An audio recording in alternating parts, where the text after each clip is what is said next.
Hi friends, welcome to my channel. Latest updates and reviews కోసం మా ఛానల్ని subscribe చేసుకోండి. పక్కనే ఉన్న బెల్ సింబల్ని క్లిక్ చేసి ఆల్ ఆప్షన్ని సెలెక్ట్ చేసుకోండి. అప్పుడే మా మొబైల్ నుండి మీ మొబైల్ ఫోన్కి నోటిఫికేషన్స్ వచ్చేస్తాయి. సంజు మౌనికతో మీతో నేను కొంచెం మాట్లాడాలి అని పక్కకు పిలుస్తాడు. ఇక మౌనిక కూడా లోపలికి వెళ్తుంది. ఇద్దరు ఓ రూమ్లో కూర్చొని మాట్లాడుకుంటూ ఉంటారు. బయట ఉన్న ప్రభావతి కంగారు పడుతూ ఉంటుంది. నా కూతురు పిచ్చి మాలోకం ఈ పెళ్ళి ఇష్టం లేదు అని కొంపదీసి చెబుతుందా ఏంటి? వీళ్ళు కోట్లకి అధిపతులు. ఎంత కష్టపడ్డా మాలాంటి పేదవాళ్ళు ఆ స్థాయికి వెళ్ళలేరు. నా కూతురు జీవితం చాలా తొందరగా సెటిల్ అవుతుంది.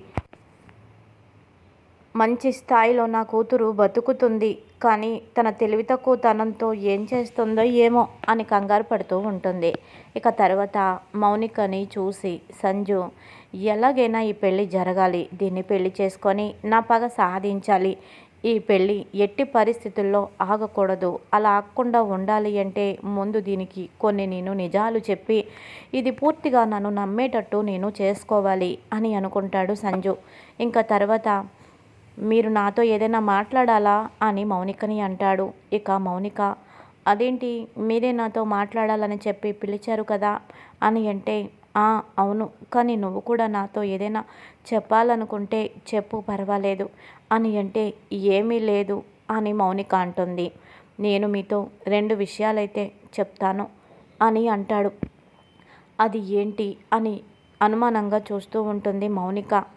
చూడండి, మీరు నన్ను పెళ్లి చేసుకున్న తర్వాత మీరు జాబ్ చేసుకోవచ్చు.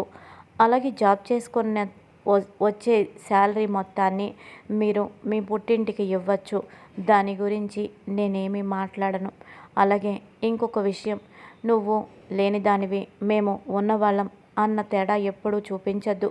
నువ్వు నా మనిషివి, మా ఇంటి కోడలివి.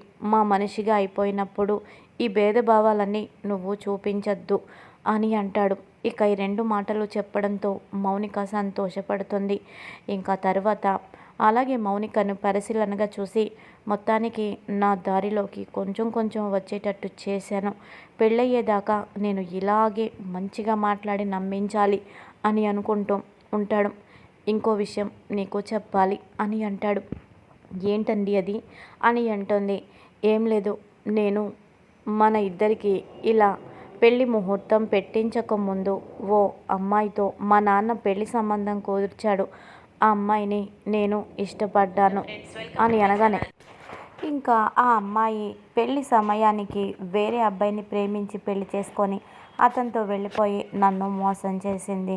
నేను చాలా డిప్రెషన్లోకి వెళ్ళిపోయాను.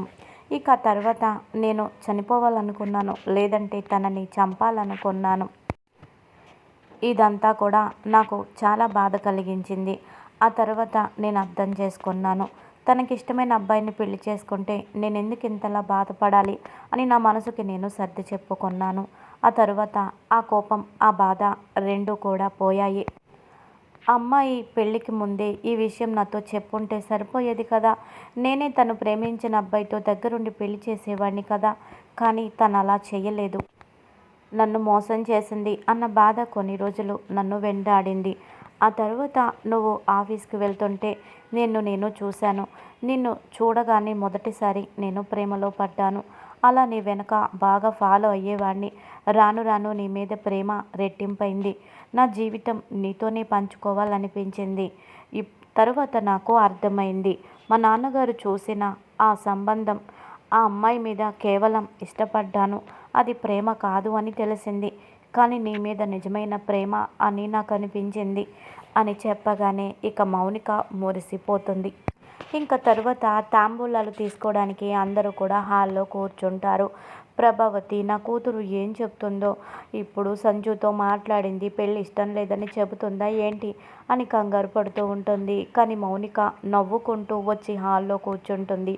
ఇక తనని చూసి మీనా, మౌనిక, బాగా ఆలోచించుకొని నువ్వు సరైన నిర్ణయం తీసుకో. ఇది నీ జీవితం నీ చేతుల్లోనే ఉంది. బాగా ఆలోచించుకో అని అనడంతో, అలాగే వదిన అని అంటుంది. ఇది ఇలా ఉండగా ఇంకొక పక్కన బాలు కారులో డ్యూటీకి వెళ్తాడే కానీ చెల్లెల గురించి ఆలోచిస్తాడు. నా చెల్లెలకి ఈరోజు తాంబూలాలు, ఈ సమయంలో నేను లేకపోతే ఎలా అని చెప్పి ఇక కారుని ఆపేసి తన ఫ్రెండ్ దగ్గరికి వస్తాడు. ఎరా, ఈరోజు నువ్వు డ్యూటీకి వెళ్ళాలి, ఇదిగో కస్టమర్ నెంబరు, తనని నువ్వు డీల్ చేయాలి, నేను ఈరోజు డ్యూటీకి వెళ్ళను అని చెప్తాడు. ఏమైందిరా అని బాలుని అనడంతో, ఏం లేదు, నా చెల్లెలకి మా అమ్మ ఓ సంబంధం చూసింది. ఎందుకో ఆ సంబంధం నాకు మొదటి నుంచి నచ్చలేదు, అస్సలు నాకు ఇష్టం లేదు. ఎందుకంటే మా అమ్మ ఆశ ఆస్తి మూరెడు, ఆశ బారెడు, డబ్బుంది అని తెలిస్తే చాలు ఆ సంబంధం మా అమ్మకి నచ్చేస్తుంది. తన గురించి తెలిసి కావాలనే ఎవరో అమ్మని ట్రాప్ చేశారనిపిస్తుంది. ఎందుకో అమ్మ తప్పులో కాలేసిందని నాకు అనిపిస్తుంది. ఈ సంబంధం చెల్లెలకి కరెక్ట్ కాదనిపిస్తుంది. ఇంత జరుగుతుంటే నా మానాన నేను డ్యూటీకి వెళ్ళిపోవడం నాకు నచ్చలేదు. నేను ఉండాలనిపించింది అందుకే అని అనగానే, సరేరా, నేను వెళ్తానులే, నువ్వు గొడవలు పడొద్దు, జాగ్రత్తగా డీల్ చెయ్యు, ఆలోచించి నువ్వు డీల్ చెయ్యు, ఆవేశంతో ఏ నిర్ణయం తీసుకోవద్దు, ఎవరిని బాధ పెట్టద్దు అని ఫ్రెండ్ చెప్పి తన కారుని తీసుకువెళ్తాడు. తర్వాత బాలు అతని బండి తీసుకొని ఇంటి దగ్గరికి వస్తాడు. తరువాత మౌనిక మీనాతో చెబుతుంది, ఈ పెళ్ళి నాకు ఇష్టమే వదినా అని చెప్పడంతో అందరూ సంతోషిస్తారు. అమ్మయ్య, నా కూతురి పెళ్ళి చేసుకోవడం ఇష్టమే అని చెప్పింది అని మురిసిపోతుంది. సంజు చాలా సంతోషపడిపోతాడు. సంజు నీలకంఠంతో, చూసావా డాడీ, నేను ఎలా ట్రైనింగ్ ఇచ్చానో అని అనగానే, అవునరా, అలాగే చెయ్యాలి, మన కుటుంబానికి ముందు పగ ప్రతీకారమే ముఖ్యం. ఇప్పుడు మన చేతుల్లో ఈ జింక పిల్ల చిక్కుకుంటుంది, ఆ బాలుగాడి పొగరుని మనం దించచ్చు అని అంటాడు. అవును డాడీ, నేను దాన్ని కేవలం పగతోనే పెళ్లి చేసుకుంటున్నాను, ప్రేమతో కాదు అని అంటాడు. ఇంకా తరువాత తాంబూలాలు పుచ్చుకోవడానికి సమయం అయింది అని పంతులు గారు చెప్పడంతో ఇంకా అందరూ సరే అని లేచి నిలబడతారు తాంబూలాలు పుచ్చుకోవడానికి. సత్యం కూడా సంతోషంగా చూస్తాడు.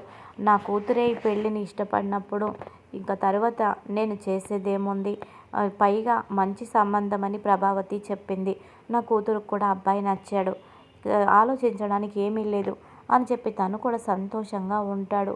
తరువాత తాంబూలాలు ఇరువురు మార్చుకోవడానికి సిద్ధంగా ఒకరి చేతిలో మరొకరు తాంబూలం పెట్టే సమయానికి బాలు వేగంగా వస్తాడు.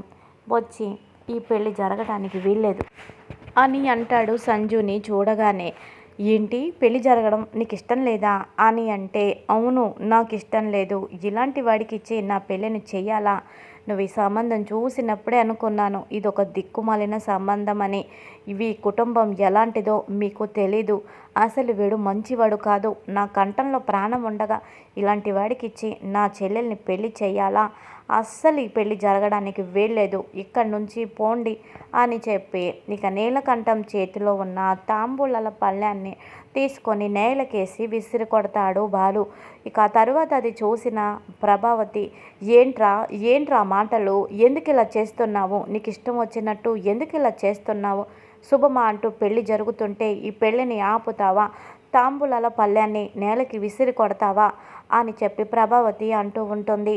అమ్మా, నువ్వాగు, నీకేం తెలీదు, ఏమీ తెలియక ఈ సంబంధాన్ని నువ్వు ఖాయం చేసావు, వీళ్ళు చెల్లిని ఇష్టంతో పెళ్లి చేసుకోవడం లేదు, ప్రేమతో చేసుకోవడం లేదు, పగ కోసం వీళ్ళు చేసుకుంటున్నారు, వీడస్సలు మంచివాడు కాదు, వీడు బార్లో ఆ రోజు మీనా గురించి తప్పుగా మాట్లాడుతున్నాడు, వీడస్సలు మంచివాడు కాదు, వీడితోనే ఆ రోజు నాకు గొడవైంది అని చెప్పగానే ఇంకా తరువాత సంజు ఇలా అంటాడు, అయ్యో, నన్ను క్షమించండి, మీ కుటుంబం అని తెలియక ఆ రోజు అలా మాట్లాడాను, నన్ను క్షమించండి, ఇప్పుడే నేను క్షమాపణ అడుగుతాను, ఏవండి, మీ గురించి తెలియక నేను తప్పుగా మాట్లాడాను అని మీనాతో అంటాడు.